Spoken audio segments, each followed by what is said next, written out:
الحمد لله وكفى وسلام على عباده الذين اصطفى اما بعد.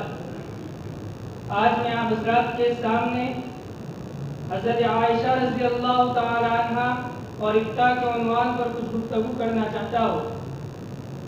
قابل عزت احترام صدر محترم اور میرے معزز و مکرم جملہ اساتذہ کرام اور میرے عزیز دینی بھائی،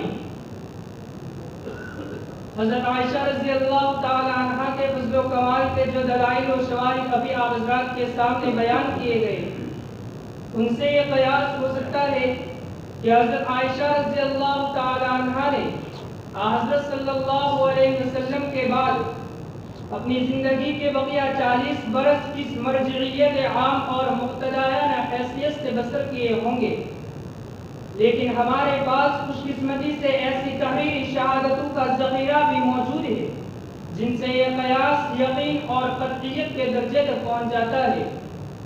علماء اسلام، علماء صحابہ اور عام مسلمان بلا و مشکلات کی حالت میں اسی آستانہ کی طرف رجوع کرتے تھے.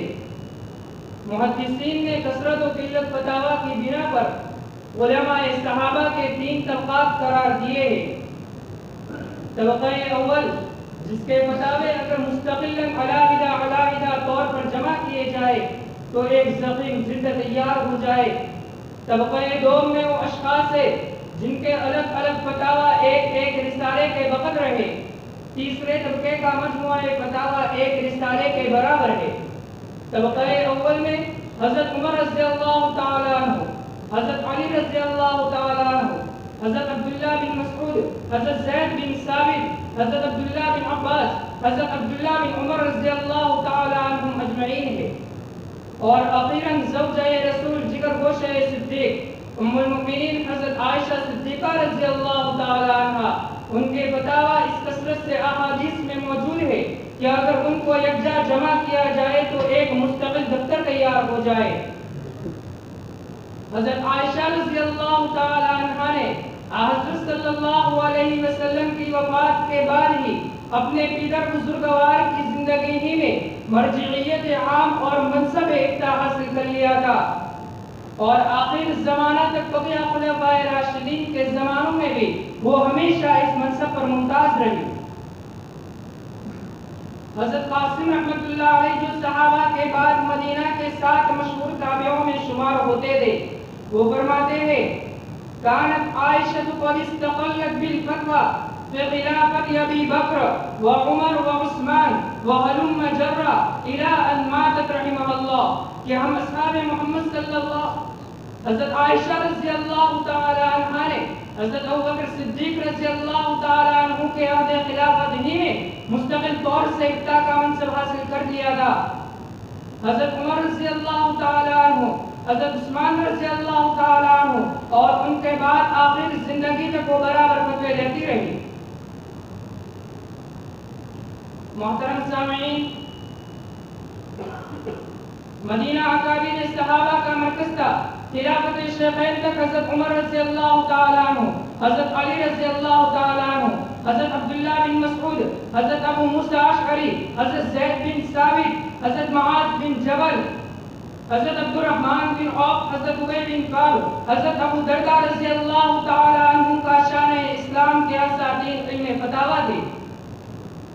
حضرت عائشہ رضی اللہ، حضرت عثمان رضی اللہ تعالی عنہ کے عہد میں ان میں سے اکثر نے وفات پائی. ان کے بعد نوجوان صحابہ کا دوسرا دور شروع ہوتا ہے جس کے سر عسکر حضرت عبداللہ بن عباس، حضرت عبداللہ بن عمر، ابو سعید خدری، جابر بن عبداللہ، عبداللہ بن زبیر، ابو ہریرہ رضی اللہ تعالی عنہم اجمعین تھے.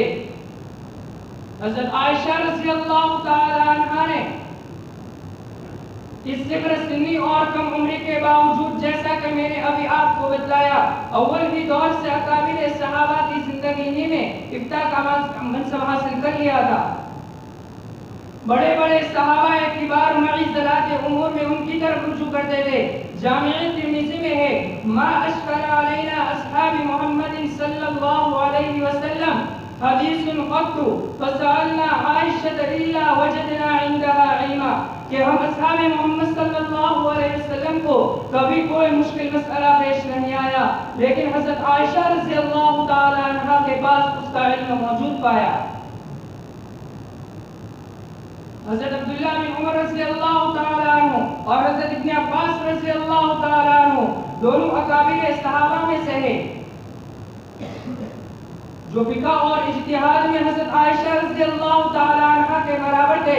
وہ بھی بعض مسائل میں حضرت عائشہ رضی اللہ تعالی عنہ سے پوچھ کر تسلی کر لیتے تھے۔ حضرت ابو موسیٰ اشعری رضی اللہ تعالی عنہ علماء صحابہ میں داخل ہے، وہ بھی اس آستانہ سے بے نیاز نہ تھے۔ محترم سامعین، مدینہ ممالک اسلامیہ کا کلکتہ لوگ زیارت و تبرک کے لیے ہر طرف سے ادھر کا رخ کرتے تھے۔ جب یہاں آتے تو زوجہ رسول صلی اللہ علیہ وسلم کے آستانہ پر ضرور حاضر ہوتے۔ دور دراز ممالک کے لوگ آداب و رسوم سے ناواقف ہوتے، وہ پہلے حضوری کے آداب و رسوم سیکھتے، قاعدہ سے سلام کرتے۔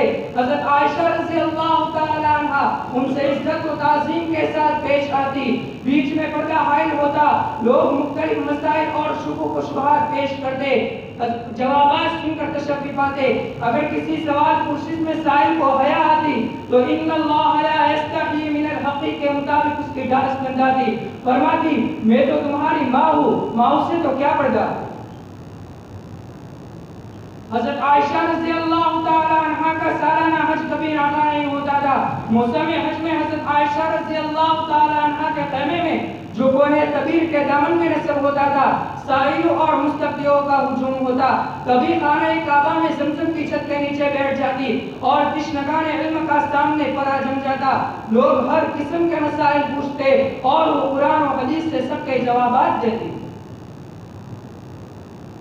محترم سامعین، جن مسائل میں صحابہ میں اختلاف پیش آتا تھا تو لوگ فیصلہ کے لیے انہی کی عدالت میں رجوع کرتے تھے۔ ایک دفعہ حضرت ابو موسیٰ اشعری رضی اللہ تعالی عنہ حاضر خدمت ہوئے اور عرض کی کہ مجھے ایک مسئلہ میں اصحاب محمد صلی اللہ علیہ وسلم کا اختلاف بہت شاذ گزرا، آپ کی رائے کیا ہے؟ حضرت عائشہ رضی اللہ تعالی عنہ نے اس کا جواب دیا۔ حضرت ابو موسیٰ اشعری رضی اللہ تعالی عنہ کو اس جواب سے تسلی ہو گئی اور کہا کہ آپ کے بعد اب کسی سے میں اس مسئلہ کو نہ پوچھوں گا۔ حضرت ابو درداء رضی اللہ تعالی عنہ یہ فتویٰ دیتے تھے کہ اگر اتفاقاً کسی نے وتر تہجد کے خیال سے نہیں پڑھی اور صبح ہو گئی تو وتر کا وقت نہیں رہتا، لوگوں کو تسکین نہ ہوئی۔ حضرت عائشہ رضی اللہ تعالی عنہ کے پاس آئے، آپ نے فرمایا کہ یہ صحیح نہیں ہے، حضرت صلی اللہ علیہ وسلم صبح ہو جاتی تھی تب بھی وتر ادا فرما لیتے تھے۔ حضرت عبداللہ بن مسعود رضی اللہ تعالی عنہ اور حضرت ابو موسیٰ اشعری رضی اللہ تعالی عنہ دونوں اکابر صحابہ میں سے ان میں افطار کے وقت کی نسبت اختلاف تھا۔ حضرت عبداللہ بن مسعود رضی اللہ تعالی عنہ افطار کرتے تھے پھر فوراً نماز مغرب کو کھڑے ہو جاتے تھے۔ حضرت ابو موسیٰ اشعری رضی اللہ تعالی عنہ دونوں میں تاخیر فرماتے تھے۔ فیصلہ حضرت عائشہ رضی اللہ تعالی عنہ سے چاہا گیا، آپ نے فرمایا کہ ان میں تاجر کون سا حق کرتے ہیں؟ لوگوں نے کہا کہ عبداللہ بن مسعود رضی اللہ تعالی عنہ، فرمایا کہ حضرت صلی اللہ علیہ وسلم کی عادت شریفہ یہی تھی۔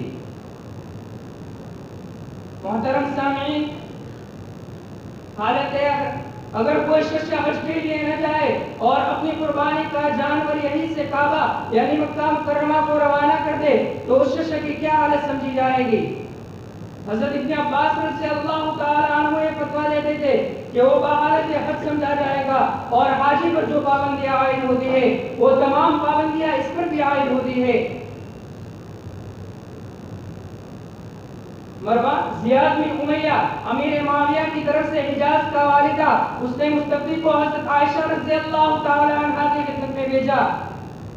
آپ نے جواب دیا کہ ابن عباس کا یہ فتویٰ صحیح نہیں ہے، میں نے خود رسول اکرم صلی اللہ علیہ وسلم کی قربانی کی ہڈیاں اپنے ہاتھ سے بٹی ہے اور میرا باپ اس قربانی کو لے کر خانہ کعبہ گیا، لیکن جو چیزیں اللہ تعالیٰ نے حلال کی ہے ان میں سے کسی چیز سے بھی آپ نے اس اثنا میں اعتراض نہیں فرمایا۔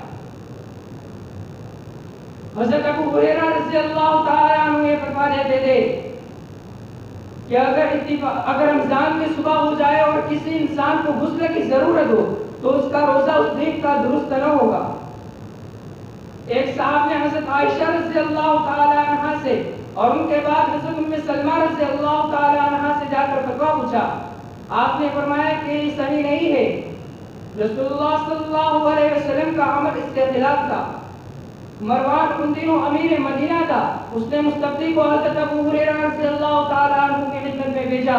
اس نے جا کر ٹوکا اور ام المؤمنین کا ایک فتویٰ سنایا. جب انہوں نے سنا تو اپنے فتویٰ سے رجوع کر لیا. حضرت عبداللہ بن عمر رضی اللہ تعالی عنہ یہ فتویٰ دیتے تھے حالت احرام میں موزہ پہننا درست نہیں ہے. اگر کسی کے پاس جوتے نہ ہو تو اپنے موزوں کا بالائی حصہ کاٹ دینا چاہیے تاکہ جوتے ہو جائے. لیکن حضرت عبداللہ بن عمر رضی اللہ تعالیٰ عنہ یہ فتویٰ دیتے تھے کہ عورتیں اپنے موزوں کو کاٹ لے. لیکن ایک تابعہ نے ان سے حضرت عائشہ رضی اللہ تعالیٰ عنہ کا فتویٰ اس کے خلاف نقل کیا تو انہوں نے اپنا قول واپس لے لیا. محترم سامعین، ایک مجلس میں حضرت ابو ہریرہ رضی اللہ تعالی عنہ اور حضرت ابن عباس رضی اللہ تعالی عنہ دونوں بزرگ تشریف فرما تھے. مسئلہ یہ پیش ہوا کہ اگر کوئی عورت حاملہ ہو گئی اور چند روز کے بعد اس کو وضع حمل ہوا، اگر کوئی حاملہ عورت بیوہ ہو گئی اور چند روز کے بعد اس کو وضع حمل ہوا تو اس کی عدت کا زمانہ کس قدر ہوگا؟ قرآن مجید میں دونوں کے الگ الگ احکام مذکور ہے. بیوگی کے لیے 4 ماہ 10 دن، حاملہ کے لیے تا زمانہ وضع حمل. حضرت ابن عباس رضی اللہ تعالی عنہ یہ فتویٰ دیتے تھے کہ ان دونوں میں سے جو سب سے زیادہ مدت ہوگی وہ عدت کا زمانہ ہوگا. حضرت ابو ہریرہ رضی اللہ تعالی عنہ فرماتے تھے کہ وضع حمل تک عدت کا زمانہ ہوگا. دونوں میں فیصلہ نہ ہوا. حضرت عائشہ رضی اللہ تعالی عنہ اور حضرت ام سلمہ رضی اللہ تعالی عنہ کے پاس لوگوں نے آدمی بھیجا. آپ نے وضع حمل تک بتایا اور دلیل میں سبیعہ کا واقعہ پیش کیا جن کی بیوگی کے تیسرے ہی دن ولادت ہوئی اور اسی وقت ان کو دوسرے نکاح کی اجازت مل گئی. یہ فیصلہ اس قدر مدلل تھا کہ اسی پر جمہور کا عمل ہے. حضرت عبداللہ بن عمر رضی اللہ تعالی عنہ اور حضرت ابو ہریرہ رضی اللہ تعالی عنہ میں اس مسئلہ میں اختلاف تھا کہ جنازے کے پیچھے چلنے میں ثواب ہے یا نہیں. دوسرے صاحب یعنی حضرت ابو ہریرہ رضی اللہ تعالی عنہ ثواب کے مدعی تھے اور پہلے صاحب منکر تھے. فیصلہ حضرت عائشہ رضی اللہ تعالی عنہ سے چاہا گیا. آپ نے حضرت ابو ہریرہ رضی اللہ تعالی عنہ کی تصدیق کی یعنی کہ ثواب ملتا ہے. محترم سامعین، حضرت عائشہ رضی اللہ تعالی عنہ کے فتاوی میں وہ ہر طرح کے جوابات موجود ہے، لیکن زیادہ تر زمانہ مسائل زن و شو کے تعلقات، حضرت صلی اللہ علیہ وسلم کے حالات، آپ کے شبانہ عبادات اور ذاتی اخلاق کے متعلق ہے. اور بقول ابن حزم رحمۃ اللہ علیہ و حافظ ابن قیم رحمۃ اللہ علیہ کہ اگر ان کے فتاوی کو یکجا کیا جائے تو ایک مستقل دفتر تیار ہو جائے. عراق، شام اور مصر سے زن و مرد فتاوی لے کر آتے تھے اور جوابات سن کر تشفی پاتے تھے. تلامذہ جو حضرت عائشہ کی خدمت میں رکھتے تھے لوگ اپنی غرض مندی سے ان سے تقرب حاصل کرتے تھے. عائشہ بنت طلحہ جو اکثر خدمت گزاری کی عزت حاصل کرتی تھی وہ فرماتی ہے کہ لوگ حضرت عائشہ رضی اللہ تعالی عنہ کے پاس ہر شہر سے آتے تھے. مسلم آدمی میرے ان کے تعلقات کی بنا پر مجھ سے ملنے آتے تھے اور جوان آدمی مجھ سے برادرانہ وقارانہ رشتے قائم کر لیتے تھے. لوگ حضرت عائشہ رضی اللہ تعالی عنہ کو ہر شہر سے خط لکھتے تھے اور تحفے بھیجا کرتے تھے. میں حضرت عائشہ رضی اللہ تعالی عنہ سے عرض کرتی کہ خالہ جان یہ فلاں شخص کا خط اور تحفہ آیا ہے. فرماتی اس کا جواب لکھ دو اور معاوضہ میں تم بھی کچھ بھیجو. لیکن وہی ہما علم و فضل اگر ان کے سامنے کوئی ایسا استفتاء پیش ہوتا جس کے متعلق ان کو کوئی مستند واقفیت نہ ہوتی یا ان سے بہتر اس کا جواب دینے والا کوئی موجود ہوتا تو مستفتی کو اس کے پاس جانے کا حکم دیتی. ایک دفعہ ایک سائل نے حالت سفر میں وضو پر مسح کرنے کے متعلق استفسار کیا. فرمایا حضرت علی رضی اللہ تعالی عنہ سے جا کر پوچھو، وہ اکثر سفروں میں حضرت صلی اللہ علیہ وسلم کے ساتھ رہے ہیں. ایک دفعہ عصر کے بعد نماز پڑھنے کی بابت کسی نے استفسار کیا، فرمایا حضرت ام سلمہ سے جا کر پوچھو۔ ایک بار کا واقعہ ہے کہ ایک صاحب نے حریر پہننے کی نسبت پوچھا، فرمایا حضرت عبداللہ بن عمر رضی اللہ تعالی عنہ سے جا کر پوچھو۔ یہ ان کی تواضع اور انکساری ہے۔ اللہ تعالیٰ سے دعا گو کہ اللہ تعالیٰ محترمہ کی علمی و روحانی خدمات کو قبول فرما کر امت کو استقامت کی توفیق عطا فرمائے۔ آمین۔ وآخر دعوانا الحمدللہ رب العالمین۔